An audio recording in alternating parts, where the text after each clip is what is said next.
A ver, pensemos en algo. ¿Y si en el fondo estuviéramos funcionando con un software biológico que se ha quedado obsoleto? ¿Y si esas mismas programaciones que un día nos sirvieron para estar a salvo fueran precisamente la causa de que ahora sintamos que no avanzamos? Hoy vamos a darle una vuelta a cómo funciona nuestro sistema operativo interno y sobre todo a cómo podemos por fin actualizarlo. Para que entendamos lo crudo que puede ser nuestro programa biológico, empecemos por el salmón. Su vida es un guión perfecto. Nace, crece, se lanza un viaje épico de miles de kilómetros, vuelve justo donde nació, se reproduce y muere. Su cuerpo se deshace para alimentar el río y a la siguiente generación. No hay dudas, no hay crisis de los 40. El objetivo es uno y es clarísimo: pasar la información genética. El individuo, el hardware, es totalmente prescindible. Lo único que importa es que el software sobreviva. Vale, pues esta es nuestra hoja de ruta de hoy. Primero vamos a entender bien cómo es ese programa original. Luego veremos qué nos hace diferentes a los humanos y por qué narices nos atascamos tanto. Después llega lo bueno. Aprenderemos a diagnosticar si nuestro software necesita un cambio. Veremos cómo hackearlo para instalar la actualización y finalmente qué podemos esperar mientras el sistema se reinicia. Empezamos por la base de todo. En la naturaleza, la gran mayoría de los ciclos vitales son como sistemas de código cerrado.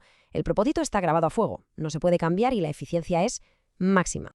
Y es que no solo pasa con el salmón, lo vemos en la viuda negra, donde a menudo el macho se convierte en el primer alimento para su descendencia, o en las ranas, con esa metamorfosis y esos cantos nocturnos que solo tienen un fin, la reproducción. En estos sistemas no hay espacio para la improvisación. El programa se ejecuta y punto. El individuo, a fin de cuentas, es secundario. Pero claro, aquí es donde entramos nosotros en la ecuación, y la cosa cambia por completo. A diferencia de esos sistemas tan cerrados, el ser humano tiene una característica que lo cambia todo. Una especie de fallo en el sistema, que curiosamente es nuestra mayor ventaja y a la vez nuestra mayor fuente de problemas. La palabra clave aquí es esta: neotenia. Dicho de forma sencilla, significa que biológicamente somos como primates que nunca terminan de madurar. Nacemos tan neurológicamente verdes que necesitamos años de dependencia, pero a cambio eso nos regala una capacidad de aprender casi infinita. Somos en esencia eternos aprendices. La diferencia con un chimpancé, por ejemplo, es brutal. Un chimpancé nace y su desarrollo va a toda velocidad. El cráneo se le alarga, las mandíbulas se hacen enormes y poderosas, se especializa físicamente para su entorno en muy poco tiempo. Su hardware se cierra y se optimiza. Pero nosotros no, y esta imagen lo ilustra a la perfección. Nuestro cráneo de adulto mantiene esa forma juvenil, fetal. Hemos sacrificado la especialización física, la fuerza bruta, los grandes colmillos, a cambio de mantener un cerebro flexible, un sistema de código abierto. Por eso podemos aprender a tocar el violín o a programar cohetes, y por eso mismo, también, podemos quedarnos atrapados en una misma etapa vital durante años. Bien, pues pasamos a la parte práctica. ¿Cómo podemos saber si estamos funcionando con programas que ya no nos sirven? ¿Cómo se diagnostica que nuestro sistema se ha quedado anclado en el pasado? Es que dentro de cada uno de nosotros hay como una lucha de poder constante. Por un lado está la fuerza conservadora, la resistencia, que lo único que quiere es seguridad y ahorrar energía quedándose en lo conocido. Y por otro está la fuerza progresista, nuestro impulso vital, que nos empuja a crecer, a evolucionar. El estancamiento llega, claro, cuando la primera fuerza domina por completo a la segunda. ¿Y esto cómo se nota en el día a día? Pues en un montón de señales que seguro que nos suenan. Esa energía que parece que nunca alcanza, esa tendencia a poner un pero a cualquier solución, esa sensación de estar atrapado. Todo eso son pistas de que la fuerza conservadora ha ganado la batalla y el sistema está en modo autopreservación, aunque esa preservación paradójicamente nos haga sufrir. Muy bien, diagnóstico hecho. Ahora, ¿cómo lo solucionamos? Pues aquí es donde entra el hackeo. Y ojo, que esto no va de fuerza de voluntad ni de echarle más ganas, va de entender la ingeniería de nuestro propio sistema de aprendizaje. Y para esto nos vamos a apoyar en el trabajo del biólogo Jean Piaget. Lo genial de Piaget es que él entendió que el conocimiento no es algo que simplemente recibimos, sino algo que construimos. Nuestro cerebro, como cualquier sistema vivo, siempre busca el equilibrio.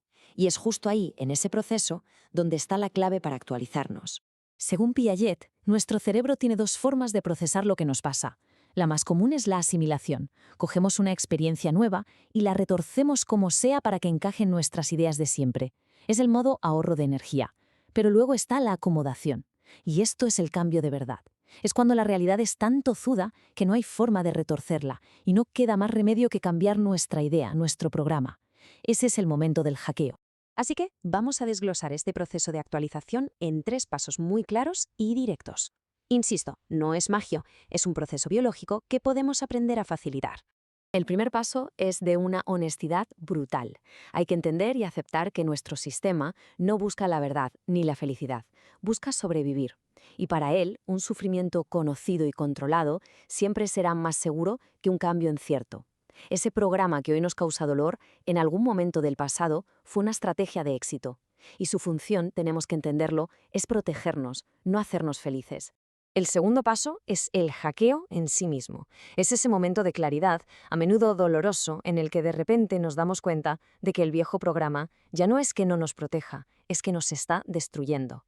Es una sacudida, a la vez emocional y lógica, que abre una grieta en la estructura de esa vieja creencia y permite que ocurra la acomodación, la actualización. Y con esto llegamos a la última fase, que quizá es la más confusa de todas. El cambio real no se siente como una liberación inmediata, se siente como un caos. Es lo que llamamos la fase de reinicio del sistema. Este estado tiene un nombre técnico: desequilibrio cognitivo. Y es ese momento tan incómodo en el que ya has soltado tus viejas creencias, pero las nuevas todavía no están bien instaladas, no son automáticas. Es como estar en una ciudad donde han tirado abajo los edificios viejos, pero aún no han acabado los nuevos. Es normal sentirse perdido. De hecho, es una señal de que el proceso está funcionando. Y esta es la idea clave que hay que grabarse a fuego. Solemos pensar que el crecimiento es una línea recta que va hacia arriba, pero no es así. Es una ruptura. Sentir confusión, desorientación o incluso no saber muy bien quién se es durante un tiempo no es un fracaso. Es la prueba de que el software se está reinstalando de verdad, desde la raíz. Y para terminar, ahí queda esta pregunta, que en el fondo es la que lo inicia todo. La biología siempre va a buscar la seguridad antes que la felicidad. Entender esto es el primer paso para poder elegir de forma consciente. Así que, ¿qué error, qué sufrimiento familiar está manteniendo nuestro sistema en un intento desesperado por protegernos? Porque identificarlo es el primer paso para poder, por fin, instalar la nueva versión. A ver, fíjate en la majestuosidad y al mismo tiempo en la rigidez absoluta del ciclo vital de un animal salvaje. Ujú. O sea, si observamos a un salmón, por ejemplo, lo que estamos viendo es un sistema de código cerrado que funciona con una precisión matemática brutal. Tal cual, es casi un reloj. Exacto. Un salmón nace en un río helado de Noruega, crece, migra hacia la inmensidad del mar y vive allí unos años. Y luego, de repente, se activa un conmutador biológico de reproducción en su cerebro. Y no hay vuelta atrás. Ninguna. Ese animal no se lo piensa 2 veces. Vuelve exactamente al mismo río de agua dulce, saltando rápidos a contracorriente, esquivando osos, desova, fecunda y finalmente pues muere devorado o simplemente exhausto. Claro, Es una existencia totalmente binaria, ¿sabes? Nacer, reproducirse, morir. El cuerpo y el instinto están en perfecta sincronía, desde el minuto cero. es un ciclo que, efectivamente, no deja ningún margen para la duda existencial. Ya, ya. O sea, no vamos a encontrar a un salmón sufriendo la crisis de los 40 en mitad del océano Atlántico. O paralizado por el síndrome del impostor antes de saltar un rápido. Exacto, exacto. Cero miedo al fracaso. Simplemente ejecutan el programa maestro de supervivencia y transmisión de información. Una vez cumplido el objetivo, el ciclo se reinicia en la siguiente generación y listo. Pero claro, luego giramos la cámara, miramos al ser humano y esa ecuación biológica perfecta salta por los aires. Totalmente. Nosotros nacemos, biológicamente hablando, a medio hacer. Es lo que la ciencia evolutiva llama neotenia. Ujú. Somos esa especie primate que mantiene rasgos infantiles, tiernos y sobre todo una dependencia absoluta durante décadas. Una barbaridad de tiempo si lo comparas con otras especies. Total. Y esto tiene una razón de ser. A ver, necesitamos muchísimo tiempo para que nuestro cerebro procese y asimile toda la inmensa complejidad cultural, emocional y social. Claro, el disco duro viene casi vacío. Eso es. Esa inmadurez prolongada es precisamente lo que nos hace increíbles para aprender. Es sin duda nuestro mayor superpoder evolutivo. Sin embargo, también crea nuestro mayor fallo del sistema. Ahí está la trampa. Al tener un cerebro de código abierto, corremos el enorme riesgo de quedarnos trágicamente estancados en etapas vitales muy antiguas. Y ese es el núcleo del drama humano, fíjate. Pensemos en un lobezno, ¿vale? A las 4 semanas de vida, su ventana de curiosidad básica se cierra. Ostras, ¿tan pronto? Sí, sí, rapidísimo. Su cerebro no admite más datos experimentales por una cuestión de pura supervivencia en el bosque. Ya. Nosotros, en cambio, gracias a esa neotenia que mencionabas, tenemos una plasticidad tan asombrosa que permite una paradoja tremenda. A ver. Pues que podemos encontrar a un individuo de 40 años operando en la oficina o en sus relaciones de pareja con el sistema de creencias, la lógica y los miedos de alguien de 4 años. Madre mía. Su cuerpo ha madurado, tiene una hipoteca, responsabilidades, pero su programa mental sigue anclado en un ecosistema del pasado. Vale, vamos a desglosar esto porque me parece fascinante. Y por eso, el objetivo de nuestro análisis a fondo de hoy es viajar directamente a esa zona cero de la infancia. Me parece el lugar correcto para empezar. Vamos a explorar una fase sumamente crítica del desarrollo, que en las fuentes analizadas se denomina etapa del explorador. Y bueno, la misión principal de hoy es ofrecer una especie de guía inteligente, de modo que cualquier persona que nos escuche pueda identificar si ciertos bloqueos, ansiedades o problemas recurrentes en su edad adulta son en realidad un sistema operativo mental que se quedó colgado en esa fase. Eso es fundamental. Y lo que es más importante aún, vamos a ver cómo actualizar ese software. Pero claro, para entender cómo alguien puede estar operando con un desfase de 3 o 4 décadas, primero debemos entender cómo narices se instala la identidad en el cerebro humano. Bueno, para entender esa instalación, resulta muy útil fijarnos en dos gigantes del neurodesarrollo de los que hablan nuestras fuentes, Jean Piaget y Erik Erikson. Dos clásicos. Dos pesos pesados. Piaget, que curiosamente era biólogo antes de adentrarse en la psicología, nos explica cómo se ensambla nuestro hardware cognitivo. ¿Vale? ¿El hardware? Sí, él demostró algo revolucionario en su época, y es que un niño no es un adulto en miniatura que simplemente sabe menos cosas. Ya, ¿no es una versión reducida? Exacto. Un niño es un sistema operativo totalmente distinto, con una lógica diferente en cada fase de su crecimiento. Erikson, por su parte, nos detalla el software psicosocial. ¿El cómo interactuamos? Eso es decir, cómo nos relacionamos con el mundo en base a esa capacidad cognitiva. Nuestro cerebro necesita pasar por actualizaciones forzosas, y lo fascinante aquí es que el problema biológico de base es que el sistema siempre va a preferir la homeostasis. O sea, el mantenimiento del equilibrio a toda costa. El cerebro prefiere aferrarse a un error conocido que le permite sobrevivir, antes que enfrentarse a una verdad por conocer que le exige replantear todo su mundo. ¡Ostras! A esto Piaget lo llamaba asimilación. El sistema mental deforma y distorsiona la realidad externa para que encaje a la fuerza en el mapa viejo y obsoleto que ya tiene dibujado en la cabeza. Espera, vamos a detenernos ahí un segundo porque creo que esto es vital. Si la asimilación es forzar la realidad para que encaje en mi mapa viejo, ¿cuál es la alternativa sana? Porque a veces escuchamos el término acomodación en estos textos de psicología, pero suena un poco abstracto. Es una excelente pregunta. Y sí, suena un poco académico. La alternativa sana, la que permite el crecimiento de verdad, es la acomodación. ¿Vale? Si la asimilación es doblar el territorio para que quepa en tu mapa, la acomodación es darte cuenta de que tu mapa está mal. Uy, Sí, es tener el valor de redibujarlo desde cero basándote en la nueva realidad que tienes delante. Pero claro, la acomodación es agotadora. me lo imagino, claro. Yo misma me agotaría. Genera desequilibrio, angustia y requiere muchísima energía mental. Me parece una imagen clarísima. Y conectando un poco con la metáfora informática de nuestras fuentes, es como si la vida adulta, con sus relaciones complejas y responsabilidades, fuera un programa de simulación avanzadísimo, ¿vale? Ujú. Si el entorno te exige arrancar ese simulador, pero tu placa base interior es antiquísima y se niega a acomodar la nueva información, pues el sistema colapsa. Pantallazo azul. Exacto. Aparece la temida pantalla azul de Windows. El cerebro aborta la actualización para protegerse del gasto energético. Ya, la zona de confort. Eso es. Pero por otro lado también tenemos una fuerza progresista, que es el impulso vital, el deseo puro de autonomía y evolución. Vale. Cuando vemos a alguien sufriendo profundamente por un bloqueo en la edad adulta, lo que estamos presenciando es el momento exacto en que estas dos fuerzas han entrado en una guerra civil insoportable dentro de su cabeza. Madre mía, qué tensión. Y si sabemos que nuestro cerebro va a luchar con uñas y dientes para quedarse en la comodidad del error antes que asumir el riesgo de crecer, pues tenemos que buscar el momento en el que se escribió ese error por primera vez. Claro, Así que vamos a viajar en el tiempo a esa etapa donde la curiosidad humana sufre su primera gran colisión con el mundo, el estadio del explorador, que abarca aproximadamente desde los 3 hasta los 6 años. Un momento clave. En esta etapa, según el mapa de Erickson del que hablábamos antes, atravesamos la crisis de iniciativa frente a culpa. Iniciativa frente a culpa. Vale. Es el momento en el que nace el sentido de propósito. Si lo miramos desde el hardware de Piaget, estamos en pleno periodo preoperacional.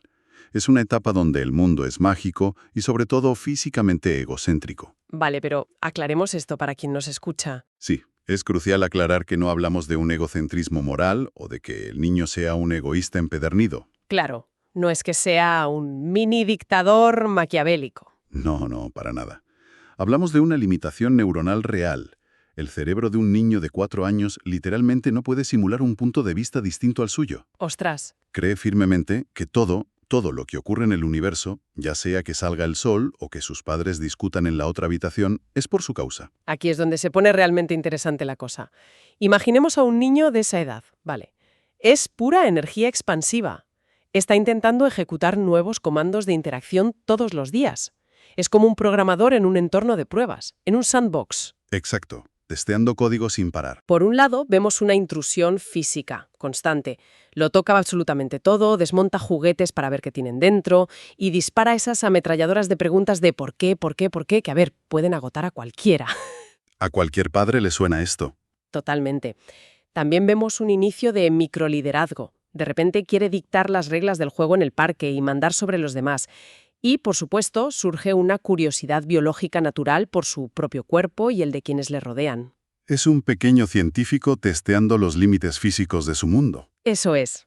Pero el conflicto estalla de verdad cuando analizamos la respuesta del entorno ante esos experimentos. O sea, ¿qué ocurre si los administradores de ese mundo, es decir, los padres o cuidadores, reaccionan mal? Ay. A menudo, los adultos están súper agotados, lidiando con estrés laboral, problemas económicos o incluso sus propios traumas no resueltos. Ya van al límite.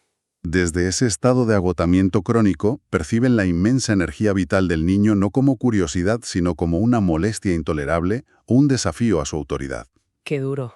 Y cuando el entorno castiga, grita o avergüenza sistemáticamente al niño por el simple hecho de explorar, ocurre algo devastador en su programación. Se instala lo que en las fuentes denomina un firewall de culpa, un cortafuegos emocional brutal. Y bueno, abandonando un poco la metáfora del ordenador, es como si el niño estuviera aprendiendo a conducir su vida, pero los padres, por puro miedo a que se estrelle, le oxidan el freno de mano para que no pueda soltarlo nunca. Qué buena imagen. El niño asimila una lección letal. Proponer algo nuevo, alzar la voz, liderar o sentir curiosidad es intrínsecamente peligroso y, ojo, pone en riesgo el afecto de quienes garantizan su supervivencia. Y como en esa etapa el niño es cognitivamente egocéntrico, como decíamos antes, no piensa, bueno, mis padres están estresados por el trabajo. Claro, no tiene esa capacidad. ¿Qué va? Piensa, yo soy malo por querer jugar y explorar. Yo soy el problema. Ese es el mapa obsoleto que se dibuja en su mente. Si este cortafuegos de culpa no se desactiva a tiempo, se enraiza. Se convierte en la forma en la que esa persona va a navegar por el mundo décadas después. Tal cual. Así que, para quien nos esté escuchando y quiera saber si su freno de mano sigue echado, vamos a hacer una especie de escáner vital en tiempo real. Me gusta la idea. Nuestras fuentes identifican 5 ecos claros que demuestran que un adulto sigue estancado en este estadio del explorador. Voy a ir planteando estos escenarios. ¿Vale? La dinámica va a ser la siguiente. Al nombrar cada eco, vamos a dejar un par de segundos de silencio absoluto, ¿vale? Para que quien escuche pueda reflexionar mentalmente si hay familiaridad en esa sensación. Me parece perfecto. Un diagnóstico sobre la marcha. Empezamos con el eco A, la intrusión reprimida. O sea, imaginemos esa parálisis irracional y casi dolorosa ante la idea de iniciar un proyecto nuevo. O ese miedo constante a molestar a una figura de autoridad, ya sea un jefe o un profesor, sintiendo que hacer una simple pregunta o pedir ayuda es una falta de respeto imperdonable. Piénsalo unos segundos. Claro. Dejamos el espacio. Vale. Si esto resulta familiar, ¿de dónde viene? Pues mira, ese eco es el resultado directo de aquella ametralladora de porqués que fue silenciada en seco. Cuando la curiosidad natural fue tratada como impertinencia, el cerebro adulto asimila que cualquier intento de penetrar en lo desconocido o de demandar tiempo de los demás resultará en un rechazo emocional severo. Ya. La mente sencillamente prefiere la invisibilidad segura antes que la exposición castigada. Lo cual nos lleva directamente al ECOB, el microliderazgo bloqueado. Pensemos en ese pánico atroz a tomar la iniciativa en un grupo, a hablar en público o a dar una opinión discordante en una reunión de trabajo. Esa sensación de preferir fundirse con el papel pintado de la pared para evitar a toda costa ser juzgado o señalado. Pensemos si esto nos pasa. Unos segundos. Bien, ¿qué pasa aquí? Que vemos claramente cómo el impulso progresista de autonomía del que hablábamos fue aplastado. En la infancia, ese niño intentó organizar, liderar, quizá fue muy ruidoso o expansivo. Como cualquier niño. Exacto, y eso probablemente asustó a unas figuras de autoridad inestables. Quizá a los padres esa energía arrolladora les recordaba a su propio descontrol o a figuras autoritarias de su pasado y cortaron esas alas por pura ley de compensación. Ya veo. Le enseñaron al niño que destacar era sinónimo de peligro. Hoy, ese adulto sigue protegiendo inconscientemente la fragilidad emocional de quienes le criaron, manteniéndose pequeñito y manejable. Y me pregunto si este silenciamiento se extiende también al plano físico, o sea, al cuerpo, porque el ego PES nos habla precisamente del cuerpo como tabú. Sí, Hablamos de una desconexión profunda, de sentir una culpa, una vergüenza totalmente irracional respecto al propio cuerpo, al deseo, al placer, o incluso, fíjate, a permitirse el descanso. Que nos escucha que conecte con esta idea un momento. es un punto súper delicado. Vale, ¿por qué ocurre esto? Absolutamente. A ver, el estadio del explorador es la edad del descubrimiento físico. Si esa exploración inocente del propio cuerpo fue recibida con miradas de horror, reprimendas severas, o el mensaje implícito de que el cuerpo es algo sucio o pecaminoso, el software se corrompe en su núcleo. Se daña de base. Eso es. El adulto crece habitando un cuerpo que siente que no le pertenece, operando bajo la creencia mágica de que negar sus necesidades físicas le hace digno de ser querido. Tremendo. Pasemos al ego D, que creo que va a resonar con muchísima fuerza en la sociedad actual. El error como catástrofe. Uy, este es un clásico. Hablamos del perfeccionismo patológico, del síndrome del impostor, donde un fallo mínimo en el trabajo, yo qué sé, un simple correo mal redactado, genera días interminables de castigo mental y ansiedad. Un par de segundos para ver si resuena. Seguro que a más de uno. Vale, cuéntanos sobre este. El perfeccionismo es, quizás, la máscara más aceptada socialmente de un trauma infantil. Alguien atrapado en esta exigencia asfixiante necesita comprender la mecánica de lo que ocurrió realmente. A ver. Probablemente, en su infancia, el ecosistema familiar estaba tan saturado de estrés, tan al borde del abismo emocional, que los adultos utilizaron un pequeño error del niño. Como tirar un vaso de agua o algo así. Exacto. Derramar un vaso o manchar la ropa, lo usaron como una toma de tierra eléctrica. ¡Ostras! Es decir, canalizaron y descargaron toda su tensión acumulada del día sobre ese fallo trivial. El niño, desde su egocentrismo mágico, asume: mi pequeño error ha destruido la paz de mi casa. ¡Qué carga tan grande! Inmensa. Así que se jura a sí mismo ser absolutamente perfecto para mantener a salvo a su familia. Esa exigencia brutal que el adulto se autoimpone hoy no es una búsqueda real de la excelencia, que va. Es un mecanismo de supervivencia puro y duro. ¡Qué perspectiva tan abrumadora y reveladora al mismo tiempo! De verdad, yo estoy asombrada. Y por último tenemos el ECO-E, la rivalidad por el afecto. Otro tema complejo. Pensemos en dinámicas donde existe una necesidad constante de ser el centro de atención absoluto en cualquier grupo. O en el extremo opuesto, una anulación total para no quitarle espacio a nadie, midiendo milimétricamente quién recibe más cariño, más elogios o más reconocimiento en una sala. Dejamos que asiente esta idea. Bien, ¿cuál es el origen de esto? Este eco surge cuando la etapa del explorador coincide con un entorno donde el afecto y la atención de los padres eran recursos extremadamente escasos. Ya, no había suficiente para todos. Claro, quizá por la llegada de un hermano o porque los cuidadores no tenían el ancho de banda emocional necesario. El niño asimila que el amor es un juego de suma cero. O sea, para que yo reciba, otro tiene que perder. Ostras. Y ese patrón de escasez afectiva se proyecta en la edad adulta, convirtiendo amistades o entornos laborales en verdaderos campos de batalla encubiertos por la validación. A ver, tengo que frenar un momento, porque escuchar todo esto con esta claridad puede ser un arma de doble filo. ¿Por qué lo dices? Me preocupa algo fundamental. ¿No corremos el inmenso riesgo de utilizar todo este análisis como la excusa perfecta para evadir nuestra responsabilidad actual? O sea, es muy fácil decir, pues soy un perfeccionista insufrible o tengo pánico a liderar por culpa de mis padres. Y ya está, fin de la historia. Es una preocupación muy legítima y la verdad es que es vital hacer esa distinción. No en absoluto se trata de buscar culpables. Menos mal. La culpa es una emoción totalmente estéril que solo sirve para perpetuar el estancamiento.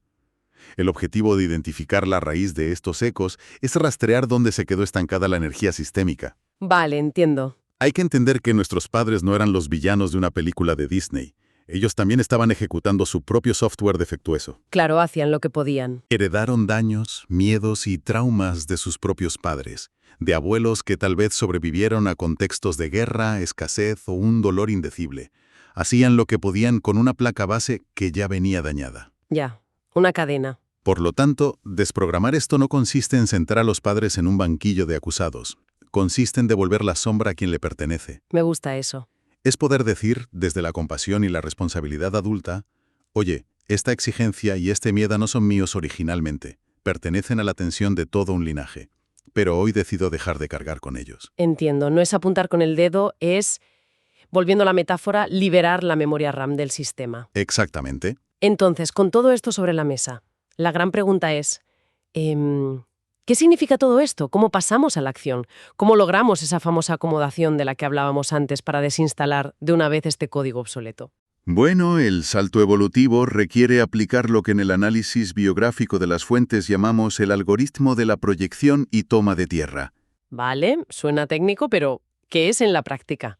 En la práctica, el ejercicio más transformador es establecer un diálogo de actualización con nosotros mismos. Requiere sentarnos en calma, visualizar mentalmente a ese niño o niña que fuimos en la etapa del explorador y mirarlo de frente. ¡Ostras! Y desde nuestra madurez actual, otorgarle la información emocional y contextual que le faltó en su momento para procesar lo que vivía sin romperse. O sea, ayudar a ese niño a separar su acción natural de la reacción patológica del adulto. Eso es. Decirle algo así como experimentar o hacer ruido no te convertía en una carga. Simplemente los gigantes que te cuidaban estaban aterrados frente a su propio caos y no sabían cómo gestionarlo. Exacto. Es un proceso de validación profunda. Es decirle a esa parte de la mente, tu voz no molesta, tu curiosidad es el motor del mundo. ¡Qué bonito! Estuviste asumiendo la culpa mágica de una casa que estaba demasiado cansada para sostener tu vitalidad. Cuando el adulto que somos hoy entrega esta pieza de información crucial al niño del pasado, el código rígido empieza a flexibilizarse. Ya no hay tensión. Toda esa lógica mágica y egocéntrica que operaba bajo el todo lo malo es culpa mía, choca contra la evidencia del contexto que ahora aporta el adulto. Y ahí, justo ahí, es donde ocurre el milagro de la acomodación. Se actualiza el mapa. El mapa viejo se disuelve y se instala por fin el permiso genuino para vivir sin pedir perdón por existir. Madre mía, es súper potente. Vamos a ir recogiendo todas las piezas de este viaje porque tiene tela. Hemos arrancado viendo cómo la fascinante biología de la neotenia nos convierte en los seres con mayor capacidad de aprendizaje del planeta, pero con ese precio. El peaje de la inmadurez. Eso es, nacemos sin terminar, con una mente abierta a todo, pero esa maravillosa vulnerabilidad es también la trampa que nos ancla al útero social y familiar. Nos hemos dado cuenta de que, a diferencia del salmón que sigue un instinto inquebrantable, nuestra supervivencia mental exige que hagamos actualizaciones conscientes y a veces dolorosas a lo largo de nuestra vida. Son necesarias.